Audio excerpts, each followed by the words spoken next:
On October 22nd, a new report revealed that Ubisoft had disbanded its Prince of Persia: The Lost Crown team after the game failed to meet internal expectations. It was somewhat of a murky picture as to what actually happened, but Ubisoft has since clarified in a statement confirming some of the details. Before we get into that though, Insider Gaming has launched our new community forums.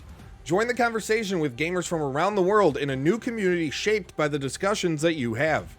Sign up for free at the link in the description below.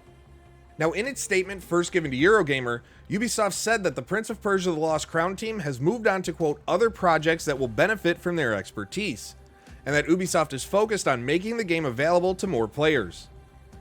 Insider Gaming now understands that the decision to move on from The Lost Crown and any potential sequel was made around May of this year, and was due to the game missing internal sales expectations. Sources say that Ubisoft was expecting The Lost Crown to sell similar to the biggest Metroidvanias in the market, with millions of units sold in a relatively short amount of time. The Lost Crown, however, has sold approximately 1 million units at the time of publishing. As for which projects the Lost Crown developers have joined, it's understood that the majority have since moved on to 3 different projects. Most of the team has joined the development of Beyond Good and Evil 2, which was revived internally in 2017.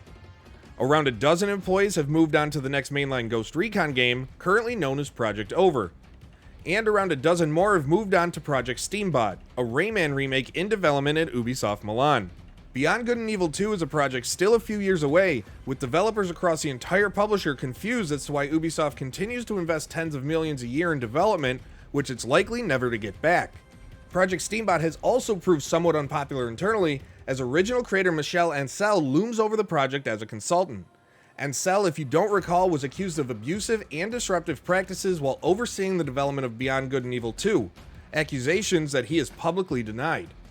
Now, regarding The Lost Crown, developers tell Insider Gaming that working on the game was a, quote, perfect project. It was first pitched in June 2020 and saw a relatively straightforward development pipeline, a luxury that most development teams at Ubisoft simply don't have. Yet still, Ubisoft's high internal expectations for such a project have once again prevented developers from exploring creative ideas. But now we want to pass the questions off to you. What do you think of Ubisoft moving away from Prince of Persia: The Lost Crown and even a potential sequel, and moving its staff to other projects? Leave a like on this video and let us know in the comments below, and be sure you're subscribed to Insider Gaming so you never miss any of the latest exclusive gaming news.